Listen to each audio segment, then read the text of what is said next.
কোরআনে মাজিদে একটি সূরার নাম সূরা আশ-শামস। বলেন সূরার নাম কি?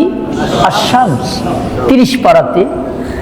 তো এই আশ-শামস সূরা থেকে তার 9 এবং 10 নাম্বার ছোট্ট 9 আর 10 দুটি আয়াতের মধ্যে এই আমি যে কথাগুলি বললাম এই কথাগুলি আল্লাহ দুটি আয়াতে অল্প কথার মধ্যে বলে দিয়েছেন।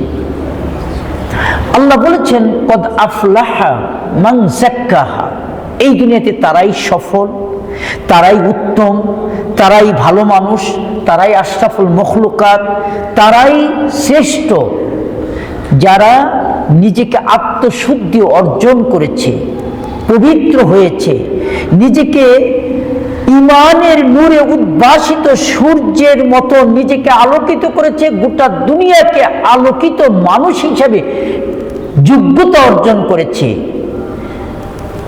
কদ আফলাহা মান যাক্কাহা, যে নিজেকে পবিত্র করেছে। আল্লাহ তাআলা আমাদেরকে পবিত্র মানুষ হিসাবে যোগ্যতা অর্জন করে কবরে যাওয়ার তৌফিক দান করুন। একই সাথে আল্লাহ বলেছেন ওয়াকদ খাবা মান দাসসাহা, এই পৃথিবীতে সবচেয়ে খারাপ মানুষ, নিকৃষ্ট মানুষ, অধম মানুষ, আতরাফুল মখলুকাত, একদম সৃষ্টির ভিতরে সবচেয়ে নগণ্য। কত নগণ্য? আসফালা সাফিলিন, অধম থেকে অধম, নিকৃষ্ট থেকে নিকৃষ্ট, যে নিজেকে কুফরিয়াতের অমাবস্যার অন্ধকারে নিজেকে একেবারে অপবিত্র করেছে, এই মানুষগুলিকে আল্লাহ বলছেন শাররুল বারিয়া, সৃষ্টির সবচেয়ে নিকৃষ্ট। এরা জীবজন্তুর থেকে নিকৃষ্ট। কারা তারা? ওয়াকদ খাবা মান দাসসাহা, যে নিজেকে কলুষিত করেছে, পাপে নিমজ্জিত করেছে, যে নিজেকে অপবিত্র করেছে, পাপাচারে, যৌনাচারে, হারামে যারা জীবনটাকে ডুবে দিয়েছে। তাহলে আমরা দুটি আয়াত পেলাম। সফলতার একটি আয়াত, সফল হবে, উত্তম মানুষ হবে, জান্নাতি হবে যে নিজেকে পবিত্র করবে, আত্মশুদ্ধি অর্জন করবে। আর এই পৃথিবীতে সবচেয়ে জঘন্য হবে, নিকৃষ্ট হবে, জাহান্নামী যে নিজেকে কলুষিত করবে।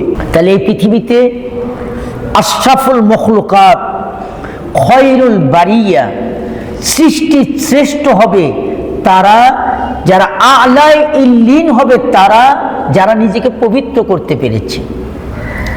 এই পবিত্রতার অর্থ ওযু গোসল দিয়া খালি পবিত্র না। এই পবিত্রতার অর্থ শুধু গোসল করা না, এই পবিত্রতা বিশাল ব্যাপক।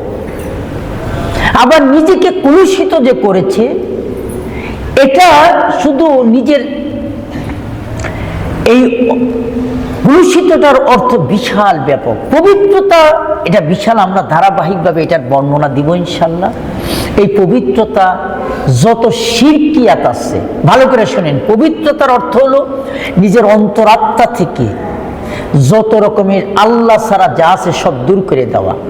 চোখের পবিত্রতা, মনের পবিত্রতা, হাত পায়ের পবিত্রতা, কামাই রোজগার, আয়, চাকরি বাকরি, ব্যবসা বাণিজ্যের পবিত্রতা, নিজের সম্পর্কের, স্ত্রী ছাড়া আর যত সম্পর্ক আছে তার থেকে ছিন্ন হয়ে কেবলমাত্র স্ত্রীর সাথে বৈধ যে সম্পর্ক তাই স্থাপন করা, আর এছাড়া সকল সম্পর্ক, অবৈধ সম্পর্ক ছিন্ন করা।